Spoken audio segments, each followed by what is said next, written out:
with a Mrs. Gillies, who wanted to offer to the library a collection of her father's papers.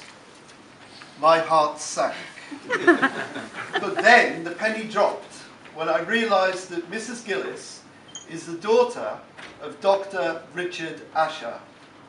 Dr. Asher's name is one that I had heard frequently throughout my 30 years at the RSM, and always in glowing terms.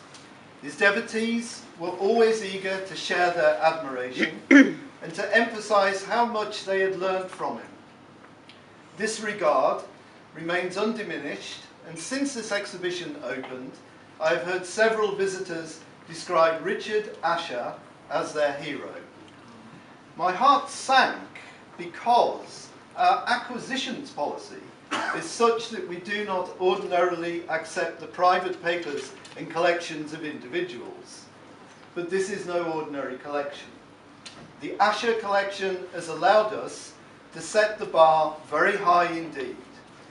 If anyone out there is thinking of making a similar donation in the hope that the library will preserve the published fruits of their spanophilic research, to show how wonderfully well they can write, and to show to the world their qualities as a clinician, an essayist, a diagnostician, and a human being, they had better be as eminent in every one of those fields as Dr. Richard Asher. Not one of the library staff is yet holding their breath. There never was a time not to celebrate Richard Asher. Everything published in his name remains essential reading, especially in these risk-averse and over-medicalised times when one half expects someone to publish a paper on the dangers of getting out of death, or of the cost to the National Health Service of not going into hospital to have an unnecessary exploratory operation just in case the doctors find that there is something wrong with you. They may find that you have something incurable, but cruel as it may seem, at least you will know. And no one must ever be allowed to live or die in blissful ignorance. I want to thank everyone here for coming this afternoon. You're not allowed to leave until you sign the visitor's book. I want to thank my colleagues for their help with this project, but most of all, I want to thank the Asher family. This exhibition is dedicated to them. In donating this invaluable collection and in kindly allowing us to borrow further items for exhibition, they have truly been my enthusiastic co-curators. Thank you.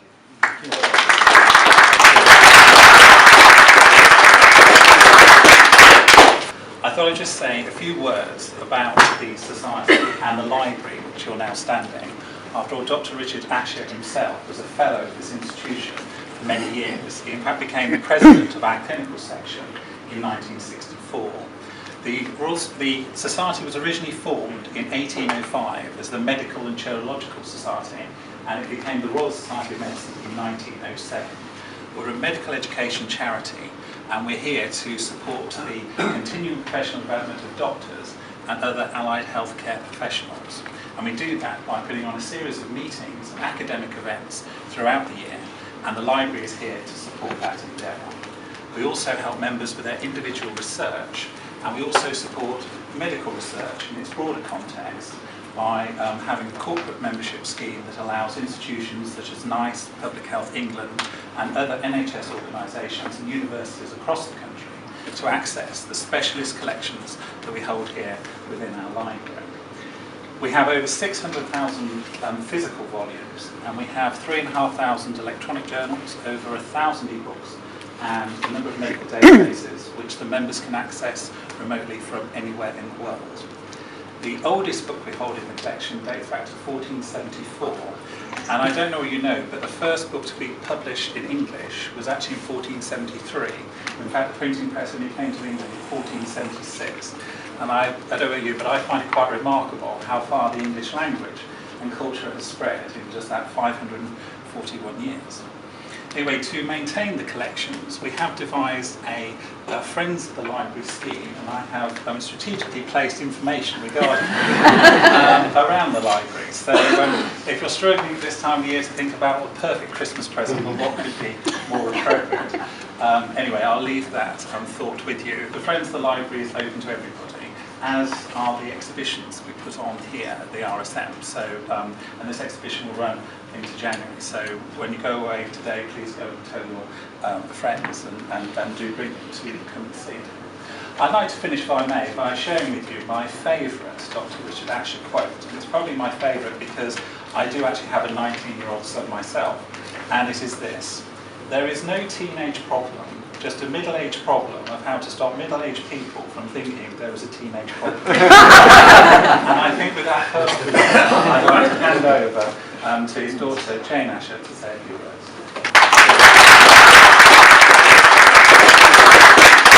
What I want to do is to thank Robert, who's done such a fantastic job with such kindness and such love for everything my father did and wrote. It's just brilliant. Robert curated the whole exhibition, put it all together. We are extremely grateful, the whole family. Robert. Thank you, it's wonderful. And just to say how much it means to us, I guess. I mean, I have inherited a great many things from my father, not all of them good. I think I've grown up a bit defensive, which he was. And certainly I think the way he reacted to the terrible way he was treated by the Central Middlesex, if you're interested, do read Exodus Medici, which is going to be among the papers from now on, did nobody any harm really except himself. And I hope I've grown up learning not to be quite as defensive as he was. And now, if he was alive, I would shake him and say, you know, all you did was lose the world, a wonderful doctor. But anyway, that's the way he was. But he taught me to love Sherlock Holmes, to love Gilbert and Sullivan, to love words, to love clarity of words, and especially to love science and medicine. And although I didn't go into it myself, I've sort of come round to it through a back route, through the voluntary sector work that I do, and I absolutely love it. We grew up with, well, my bedside reading, for example, was Tales from London Hospital, which were these wonderfully gruesome. Do you remember that wonderful book? I could just see the book still. And it had stories of, I don't know, horrific operating tables covered in blood with patients with no anaesthetics and so on. And The Elephant Man, of course, long before it was famous and became a play and a film, Father would tell us the story of The Elephant Man, took us to the London Hospital to see the skull, to see the skeleton and so on. So I grew up with a sort of fascination with the medical world, which is entirely due to him. And as for the words, as children, we found it really irritating that every time one of us used a word or heard a word that we didn't really know what it meant, we were told to go and get the dictionary, bring it to the table, look it up, learn it. Of course, now I appreciate that deeply. And I now irritate my family by doing exactly the same thing, albeit by looking it up on my phone, of course, instead of... And Father would have loved technology, by the way. As you can see the little picture of him with his Minox camera. He loved little new gadgets and so on. He'd have revelled in it. He taught all of his children to touch type, which I thank him for. Who'd have thought we'd still be using that today? It's astonishing. And in every way, he was just a wonderful, loving, magnificent father. I would love to say, I hope he's up there somewhere aware of what we're doing, but that's another thing I've inherited from him. I know he isn't. Good luck to those who think that he might be. And again, thank you, Robert. And I'm now delighted to hand over to my little sister, Clare, who's also going to say a few words.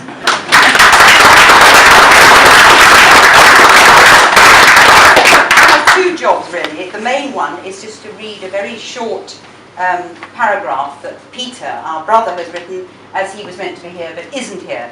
But actually Jane has already said something which I was going to include in adding to my brother's, which is, but I can beat you there, I have his Hermes typewriter instruction booklet with a classic, tiny, tiny writing saying Richard Asher, Thursday, July the 20th, 1961. But the point about what it reminded me was, he didn't just insist that we use the right fingers when we were typing. He would go to the piano and play a tune with very slow rhythm, but you had to type to the rhythm. And of course it had the effect that you just collapsed in giggles and never got anywhere. But I would totally agree that actually being able to use the right fingers was very far-sighted, and I think we all do to this day. Standing in the library also just reminded me of one other amusing incident, which was when he was lying in bed reading a medical book and because he had to write a review, and his stomach hurt so much he was moved to get up, go and weigh the book, and come back and just write the review eventually, saying, this book's too heavy. And it's also very heavy in content, I think. This is what my brother has sent us. It is considered customary to rebel against the beliefs, skills, preferences, and life choices of one's father. And perhaps we Asher children covered that when none of us followed a career in medicine. And particularly when Jane left school as soon as the law would allow, as her acting career became full-time. And I dropped out of university to become a pop star. Even if Clare, I will say something at the end of this sentence, the cleverest sibling, he wrote it, let the side down by completing her education and getting a proper job. Jane had warned me she was going to say objection there, and I did actually immediately email both Peter and Jane to say that I always felt I was a very good example of the more education, the less you earn. Anyway, perhaps these early gestures of not following medicine and going into pop singing and acting are what allowed us to actually revere and admire our father's gifts beyond measure. His love of words, his profound respect for elegant and lucid writing, his insistence on clarity and logic, his love of music and singing, his intolerance for mumbo-jumbo, and even his eccentricities all turned out to be inheritable traits. I'm so proud that the RSM has chosen to honour him in this way. He would love to know that he's still so greatly admired and fondly remembered, especially through his remarkable writing. He would love to know, but supporting Jane's comment about we don't believe he's up there watching down, he used to always say when talking about religion, when you're dead, you'll feel like you felt in 1485, whatever date you choose. He felt very strongly about that.